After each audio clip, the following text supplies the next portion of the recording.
اگر محبت خداوندی کی حرارت میں کمی ہو رہی ہو تو اس کو اثر نو، جس کو کہ میں آج سوچ رہا تھا تو ایک لفظ ذہن میں آیا کہ جیسے بیٹری اس کو ریچارج کیا جاتا ہے، اسی طریقے سے روح کے اندر محبت خداوندی کی اس حرارت کو اثر نو تازہ کرنا، یہ ہے در حقیقت نماز کا اصل مقصد۔ اس لیے کہ اس لفظ کا بنیادی مفہوم، اصل لغوی مفہوم تو یہ، اگرچہ اس کا سب سے زیادہ کثرت سے جو استعمال ہوتا ہے، اور لفظ صلاۃ جس سے در حقیقت جس تصور پر مبنی ہے وہ ہے اقدام، کسی کی طرف متوجہ ہونا اور پھر دعا۔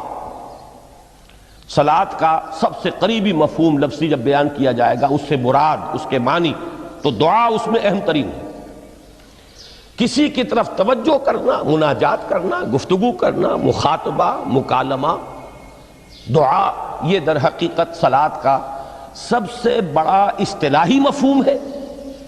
لیکن جو اس کا مادہ ہے، صاد لام واو یا صاد لام یا، اس کا اصل مفہوم جو ہے وہ تاپنا، حرارت حاصل کرنا۔ تو ان دونوں کے حوالے سے عرض کر رہا ہوں، وہ تاپنا اور حرارت حاصل کرنا وہ ہے روح کے اعتبار سے۔ وہ جو کہا اقبال نے کہ بجھی عشق کی آگ اندھیر ہے، مسلمان نہیں راہ کا ڈھیر۔ یہ عشق کی آگ جب بجھ جاتی ہے، در حقیقت یہی تو انسان کی روحانی موت ہے۔ جب یہ نہ رہے تو چاہے منطق میں بہت انسان ماہر ہو۔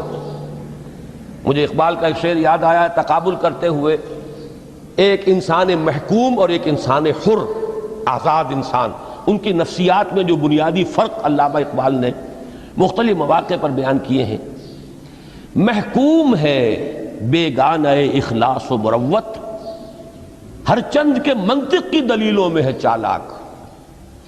تو منطق کی دلیلوں میں انسان چالاک ہو جائے اور وہ لغت ہائے حجازی کا وہ ایک خزانہ بن جائے، اسے تمام الفاظ کے معنی یاد ہو، وہ بڑے مسائل فقہ کے اسے ازبر ہو، جزیات، بے انتہا جزیات جو ہیں وہ مستحضر ہو، فلسفے کے بڑے بڑے مسئلے اس نے حل کر لیے ہوں، لیکن اگر روح میں وہ اللہ کی محبت کی آگ نہیں ہے، وہ تپش نہیں، بجھی عشق کی آگ اندھیر ہے، مسلمان نہیں راہ کا ڈھیر۔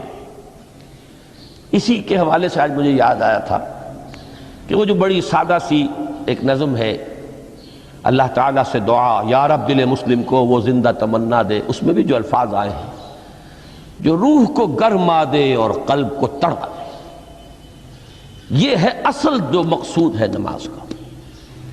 اور یہی وہ چیز ہے جیسا کہ میں نے عرض کیا تھا کہ نگاہوں سے اوجھل، یہ پہلو سامنے ہے ہی نہیں، دوسرا پہلو سامنے ہے اور وہ بھی میرے نزدیک بہت اہم ہے، بہت بنیادی ہے، اس میں کوئی شک نہیں، لیکن یہ ہے بلند ترین منزل کہ تقرب الی اللہ۔ اس کے لیے در حقیقت یہ کس لیے درکار ہے؟ روح کے اندر عشق کی حرارت اور گرمی تازہ ہو جائے۔ بسا اوقات یہ اندر دب جاتی ہے، جیسے انگارہ ہوتا ہے آگ کا، اس کے اوپر خاک اور راکھ آ جاتی ہے، اندر کچھ ہوتی ہے، آگ دبی ہوئی سمجھ آگ بجھی ہوئی نہ جان، اس دبی ہوئی آگ کو پھر ایک شعلہ بنانا، پھر اس کے اندر ایک حیات تازہ پیدا کرنا، یہ ہے نماز کا اہم ترین اور بلند ترین مقصد۔ لیکن اس کے ساتھ ہی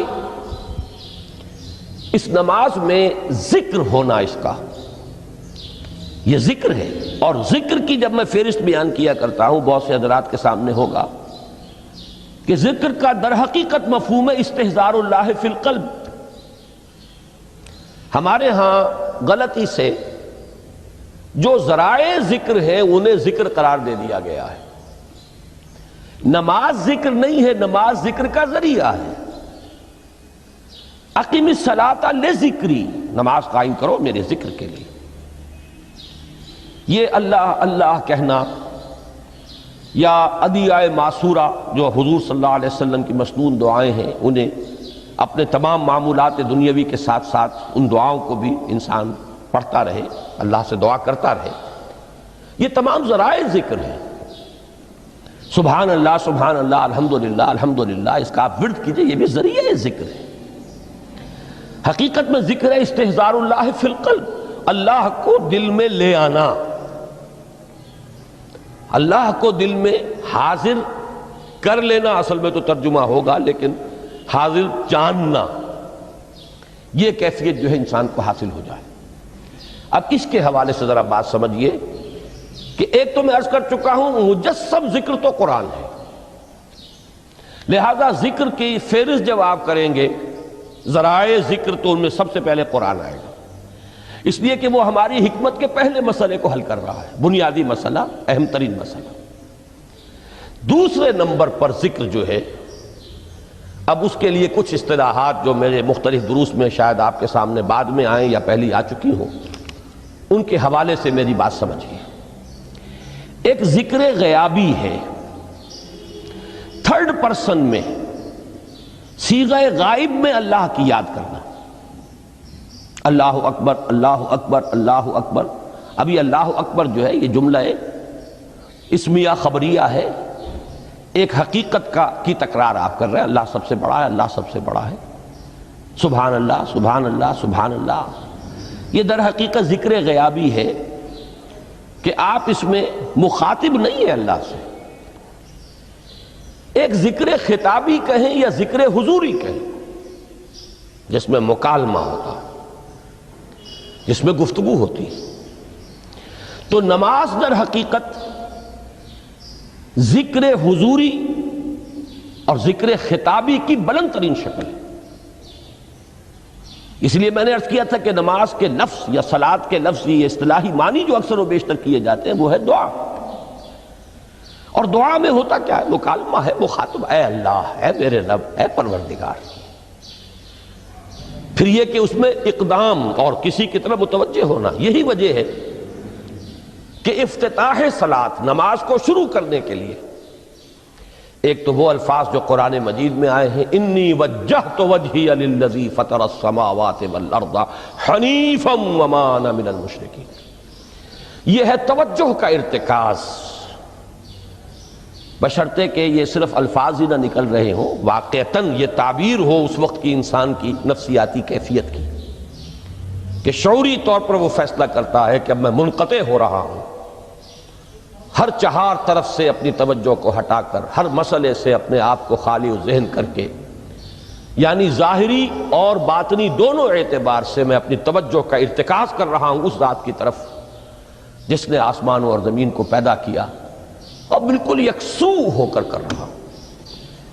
انی وجہت وجہی للذی فطر السماوات والارض حنیفا وما انا من المشرکین.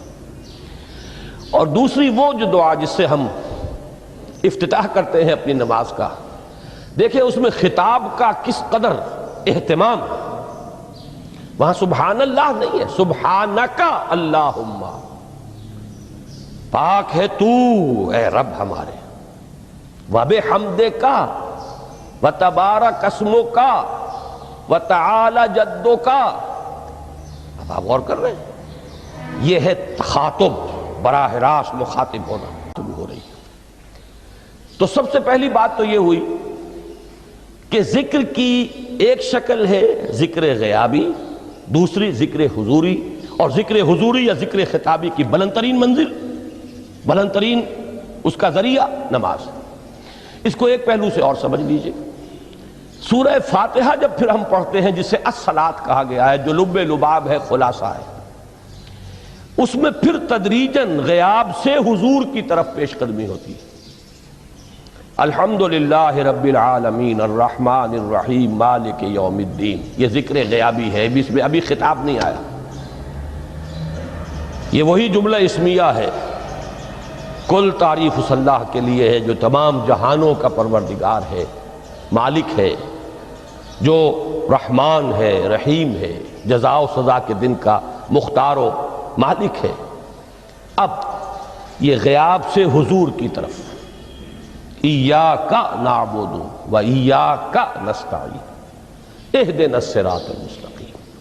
یہ ہے وہ، اب پہلے ایک معاہدہ ہے، ایک اقرار ہے، اعتراف ہے، وعدہ ہے اور پھر دعا ہے، استدعا ہے کہ حضور نے فرمایا یقول اللہ تعالی، اللہ یہ فرماتا ہے، اسی لیے اس کو حدیث قدسی کہیں گے۔ قسمت الصلاۃ بینی و بین عبدی نصفین، میں نے نماز کو اپنے اور اپنے بندے کے مابین آدھا آدھا تقسیم کر دیا ہے۔ اب یہاں تک تو جملہ ہے اللہ کا، یہ ہے حدیث قدسی۔ اب آگے جو ہے نریشن اس کی جو ہے حضور صلی اللہ علیہ وسلم کی جانب سے ہے، یعنی خبر دے رہے ہیں وہ اللہ کی طرف سے ہی۔ ویسے تو تمام احادیث ہی گویا کہ ہم سمجھتے ہیں انسپائرڈ تو اللہ کی طرف سے ہی ہے، لیکن یہ کہ جہاں صراحت ہو کہ اللہ کہتا ہے وہ حدیث قدسی ہے۔ تو یقول اللہ تعالی قسمت الصلاۃ بینی و بین عبدی نصفین، یہاں تک تو حدیث قدسی ہے۔ اب دوسری عام حدیث ہے، اذا قال العبد الحمد للہ رب العالمین یقول اللہ تعالی حمدنی عبدی، جب بندہ کہتا ہے الحمدللہ رب العالمین، پروردگار کہتا ہے میرے بندے نے میری حمد کی۔ جب بندہ کہتا ہے الرحمن الرحیم، پروردگار فرماتا ہے اثنا علی عبدی، میرے بندے نے میری ثنا کی، بڑی تعریف کی۔ جب بندہ کہتا ہے مالک یوم الدین، اللہ فرماتا ہے مجدنی عبدی، میرے بندے نے میری بڑی بزرگی بیان کی ہے، تمجید کی ہے۔ پھر جب بندہ کہتا ہے ایاک نعبد و ایاک نستعین، اللہ فرماتا ہے ھذا ما بینی و بین عبدی ولعبدی ما سأل، یہ ہے میرے اور میرے بندے کے درمیان۔ یہ تو معاہدہ ہے نا، معاہدے میں تو دو فریق جکڑے جاتے ہیں، بند جاتے ہیں، یہ میرے اور میرے بندے کے درمیان ہے، اور میرے بندے نے جو طلب کیا میں نے دیا، اس لیے کہ اس میں طلب بھی تو ہے، ایاک نستعین، تیری مدد چاہتے ہیں، یہ طلب ہے، اسی کی شرح ہے جو اب آخری 3 آیتیں ہیں۔ پروردگار ہم تیری مدد چاہتے ہیں، پروردگار ہم تیری ہی بندگی کرتے ہیں اور کریں گے، اور تیری ہی مدد چاہتے ہیں، چاہیں گے۔ اگر حال میں اس کا ترجمہ کریں گے زمانہ حال کے اعتبار سے، اس لیے کہ فعل مضارع میں تو دونوں موجود ہیں، شامل ہیں، تو یہ ایک اعتراف ہے، اظہار حال ہے۔ اللہ کرے کہ وہ واقعتاً صحیح اظہار حال ہو، ہم واقعی اللہ کی بندگی کرتے ہوئے یہ کہیں کہ ایاک نعبد، ورنہ اگر ہماری اصل صورتحال سے وہ مطابقت نہ رکھتا ہو تو پھر تو ایک طرح کا جھوٹ ہو جائے گا، غلط بیانی ہو جائے گی۔ ایاک نعبد، تیری ہی بندگی کرتے ہیں، اور مستقبل میں کیجئے، کریں گے، یہ ہے عہد، تیری ہی مدد چاہتے ہیں، تجھی سے مدد طلب کرتے ہیں، تجھی سے مدد چاہتے رہیں گے، اس کے لیے فرمایا وَلِعَبْدِ مَا سَأَلَ۔ اور پھر اس کے بعد وہ استدعا ہے اهدنا الصراط المستقیم صراط الذین انعمت علیہم غیر المغضوب علیہم ولا الضالین۔ اس حدیث میں اس کو ایک ہی جملے کو لیا گیا ہے، ایک ہی جملے کی حیثیت سے۔ جب بندہ یہ کہتا ہے تو اللہ فرماتا ہے ھذا لعبدی ولعبدی ما سأل، یہ خالص میرے بندے کے لیے ہے، اس بندے نے ایک درخواست پیش کی ہے اور میں نے گرانٹ کی، وہ اپلیکیشن، وہ ریکویسٹ گرانٹڈ ہم نے دے دی، ولعبدی ما سأل۔ یہ ہے اس کی تاثیر کا عالم، بشرطے کے معاملہ وہ شعور کے ساتھ، بشرطے کے مطابقت ہو ظاہر اور باطن کی، بشرطے کے مطابقت ہو قول اور فعل کی، تو اس کا اتنا اونچا مقام ہے کہ ایک ایک جملہ ادھر ادا ہوا، ادھر اللہ کی طرف سے ریسپانس مل رہی ہے۔ افلاک سے آتا ہے نالوں کا جواب آخر، اٹھتے ہیں حجاب آخر، کرتے ہیں خطاب آخر۔